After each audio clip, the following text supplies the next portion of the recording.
Tahun ajaran baru, omset penjualan seragam sekolah menurun.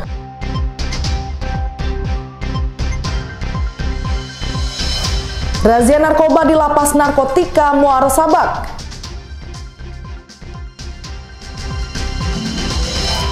Pembuatan pupuk kompos ramah lingkungan.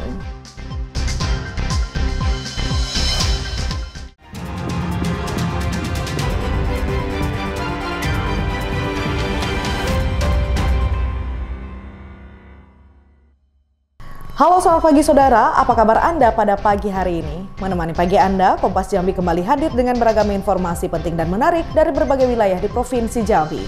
Bersama saya Sucianisa, inilah Kompas Jambi selengkapnya, hanya di Kompas TV independen terpercaya.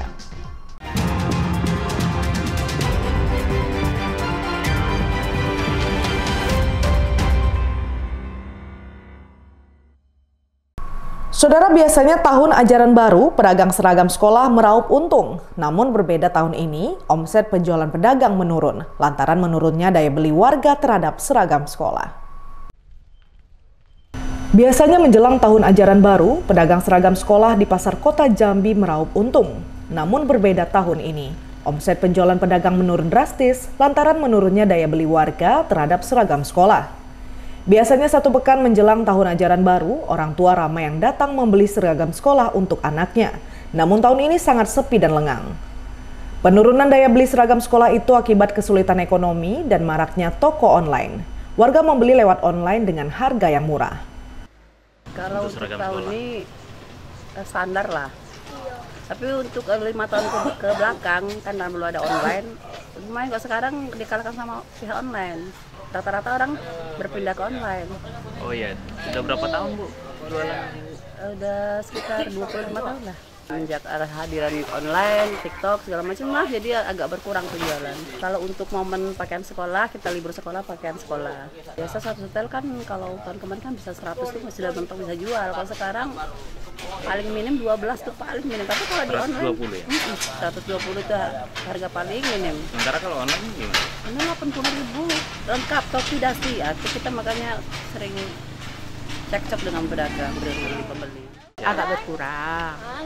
Bukan kayak dulu. Kalau dulu kalau sekarang ini paling 5, 6, 7, 10 lah. Agak berkurang lah. Kalau dulu banyak lah. Ini lah rame kalau karena seminggu lagi nak sekolah. Ini kan apa dek? Seminggu lagi mau sekolah tapi masih sepi. Masih sepi Bu ya. Kita orang 80 sastel. Yang kita kenal itu dengan Shopee kan. Shopee kan agak murah. Kalau perharinya itu Bu bisa jual berapa rata-rata Bu? Rata-rata dapat 2, kadang ke sana. Kalau pagi-pagi, kalau tahun dulu, pagi ini lah kita lah megang duit ke 3 nih. Sementara itu hal yang sama dialami warga. Tahun ini mengalami kesulitan ekonomi dibandingkan tahun sebelumnya. Untuk anak ini baru masuk sekolah SD juga sih. Ini anak pertama gitu? Anak pertama. Oh, dari segi harga gimana? Dari segi ini? Ya agak standar lah harganya kayak itu semua sih. Pasaran. Itu rata-rata masuk sekolah minggu depannya? Oh, kayaknya tanggal 14 ya. 9 yang perkenalan dulu kayaknya. Oh, jadi hari ini baru perkenalan tanggal 9. Hari ini baru beli ya. Siapan ke sekolah ya. Berarti ini mau masuk SD ya? SD. Baru mau SD ke 1. Pedagang seragam sekolah saat ini hanya pasrah dan menunggu pembeli yang datang. Berharap di libur panjang sekolah ini banyak pembeli yang datang untuk membeli seragam SD, SMP maupun seragam SMA. Wiradani Damanik, Kompas TV Jambi.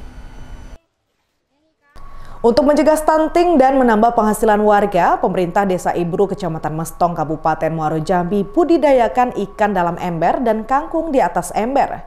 Setiap warga menerima 2 ember yang berisikan ikan 50 ikan lele untuk 1 ember. Untuk mencegah stunting dan menambah penghasilan warga, pemerintah Desa Ibru, Kecamatan Mestong, Kabupaten Muaro Jambi budidayakan ikan dalam ember dan kangkung di atas ember. Setiap warga menerima 2 ember yang berisikan ikan 50 ekor ikan lele untuk 1 ember. Setiap rumah di Desa Ibru budidayakan ikan lele dalam ember. Selain ikan, warga juga memanfaatkan ember yang berisi lele ditanam sayur kangkung. Setiap rumah di Desa Ibru budidayakan ikan lele dalam ember. Selain ikan, warga juga memanfaatkan ember yang berisi ikan lele ditanam sayuran kangkung sehingga menambah penghasilan warga. Budidaya ember ikan lele dan kangkung memberi manfaat bagi warga, terutama untuk konsumsi pribadi. Selain itu, warga juga menjual ikan untuk menambah penghasilan. Program desa kami, tantangan pertama kami ada program budidaya ember, yaitu ikan lele dalam ember, dan ada tanaman aquaponik, yaitu kangkung. Manfaat dari budidaya ember ini salah satu lele adalah untuk konsumsi masyarakat, dan kangkung yang di dalam aquaponik ini juga untuk konsumsi masyarakat. Ini salah satu program yang bisa bermanfaat dan tepat sasaran untuk masyarakat di Desa Ibru. Alhamdulillah juga program ini sudah kita salurkan ke seluruh kakak atau kepala keluarga yang ada di desa. Setiap kepala keluarga itu kita beri 2 ember budidaya ember ini dengan isi 50 per ember.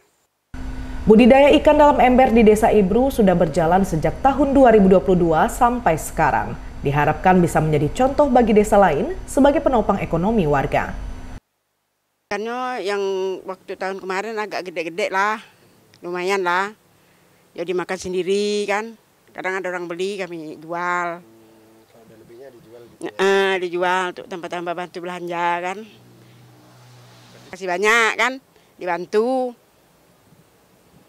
Harapan itu gimana nih untuk program ini? Yo lumayan bagus lah. Harapannya ke depan apa Bu? Harapannya tambah. Yo kalau misalnya situ mau ngasih, saya terima. Mau ngingon lagi kan. Kalau makanan ada dikasih. Yang pertama, lain itu Kak saya beli sendiri. Warga Desa Ibru menyambut baik program budidaya ikan lele dalam ember, mengurangi biaya untuk belanja, karena dengan budidaya ini warga tidak perlu lagi keluarkan uang untuk membeli sayur dan ikan. Saat ini di setiap rumah ada budidaya ikan lele dan kangkung. Jumadi, Kompas TV Jambi. Saudara, pemerintah Provinsi Jawa Timur terus berkoordinasi dengan BPBD Bali, BPBD Kabupaten Banyuwangi, upaya pencarian penumpang KMP Tunu Pratama yang tenggelam di Selat Bali. Selain itu, Pemprov Jatim juga mengerahkan tim beserta sejumlah peralatan pembantu pencarian, di antaranya perahu karet dan mopel atau motor tempel perahu. Pemerintah Provinsi Jawa Timur terus berkoordinasi dengan BPBD Bali, BPBD Kabupaten Banyuwangi, upaya pencarian penumpang KMP Tunu Pratama yang tenggelam di Selat Bali. Selain itu, Pemprov Jatim juga mengerahkan tim beserta sejumlah peralatan pembantu pencarian, di antaranya perahu karet dan mopel atau motor tempel perahu. Menurut Gubernur Jawa Timur Khofifah Indar Parawansa, koordinasi terus dilakukan dengan tim SAR untuk mencari penumpang dari kapal tenggelam KMP Tunu Pratama. Koordinasi dilakukan baik dengan tim SAR yang ada di Surabaya maupun di Banyuwangi. Selain tim SAR, Pemprov Jatim juga berkoordinasi dengan BPBD Provinsi Bali dan Kabupaten Banyuwangi. Pemprov Jatim juga mengerahkan sejumlah peralatan BPBD Jawa Timur, di antaranya perahu karet dan motor tempel perahu atau mopel. Wilayah pencarian diperluas untuk mencari keberadaan 30 penumpang yang masih hilang.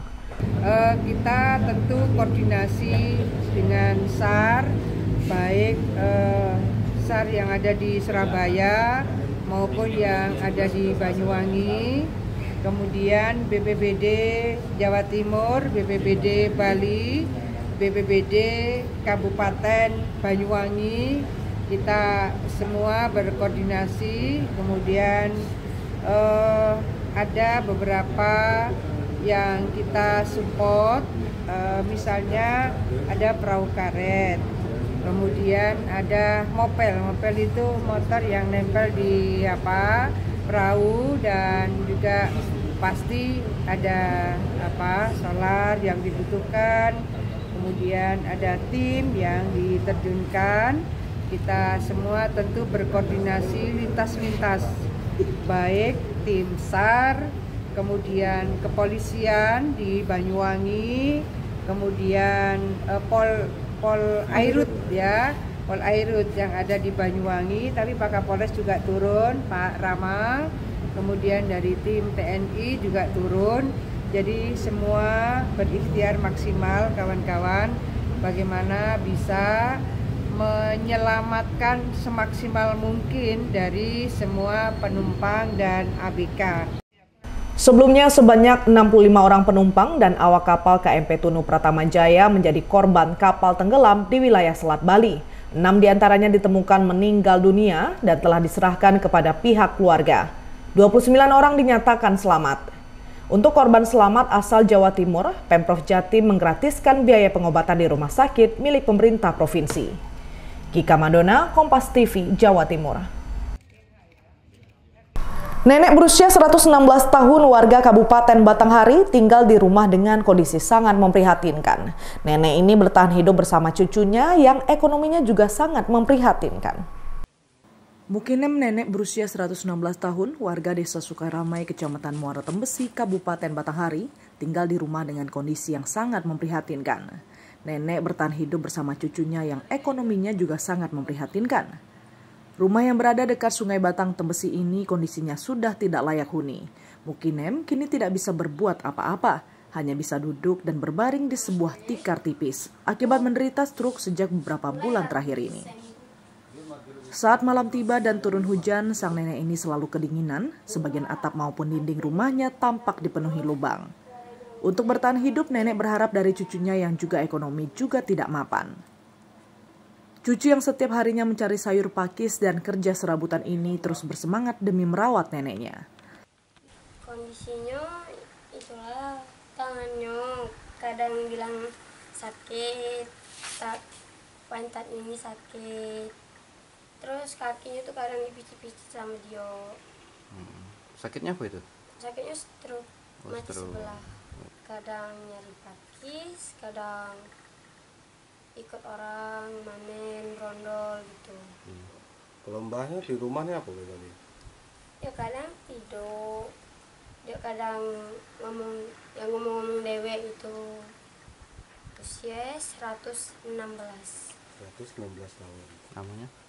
Namanya Mukinem. Saat cucunya bekerja, nenek kesepian di rumah dan memanggil kedua orang anaknya yang jauh di rantau. Tim Liputan Kompas TV Jambi. Saudara, Kementerian Kelautan dan Perikanan mengerahkan kapal Orca 05 membantu keterisoliran warga Enggano akibat pendangkalan alur pelabuhan Pulau Baai. Kapal tersebut diperuntukkan membantu akses masyarakat termasuk mengangkut hasil bumi warga Enggano. Kementerian Kelautan dan Perikanan mengerahkan kapal Orca 05 membantu keterisoliran warga Enggano akibat pendangkalan alur pelabuhan Pulau Baai. Kapal tersebut diperuntukkan membantu akses masyarakat termasuk mengangkut hasil bumi warga Enggano.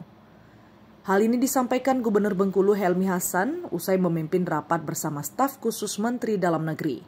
Kementerian Kelautan dan Perikanan mengerahkan kapal Orca 05 pasca adanya instruksi Presiden terkait percepatan pembangunan di Pulau Enggano. Kapal milik KKP itu disebut dalam perjalanan menuju Bengkulu, namun belum dipastikan akan langsung ke Pulau Enggano atau terlebih dahulu singgah ke pelabuhan Pulau Baai. Kapal besar itu akan diperuntukkan membantu akses masyarakat Enggano selama proses pengerukan alur yang dilakukan oleh Pelindo, termasuk mengangkut hasil bumi yang menjadi persoalan utama karena tak bisa dibawa keluar pulau. Sabtu katanya tadi kan sudah disampaikan dan kita juga dari KKP Orca 05 itu juga akan datang. Insya Allah hari tanggal 29. Tanggal 29 untuk dibantu. Jadi bukan dimiliki, bukan mereka membantu. Ya jangan salah paham juga, ini kapal bukan dibantu untuk kita selamanya, tapi dibantu untuk mengatasi sampai alur ini normal. Termasuk mengangkut hasil bumi ke hasil bumi, termasuk juga motor mahasiswa KKN yang ketinggalan di Bengkulu kita antarkan juga. Pintu alur pelabuhan akan terbuka dalam waktu dekat sehingga cukup untuk akses kapal KMP Pulau Telo masuk dalam bersandar ke area pelabuhan. Bayazil Al-Raihan, Kompas TV Bengkulu. Saudara, Kompas Jambi akan selanjutkan selanjutnya berikut dengan sejumlah berita menarik. Antara lain, razia narkoba di Lapas Narkotika Muara Sabak. Nantikan informasi selengkapnya sesaat lagi.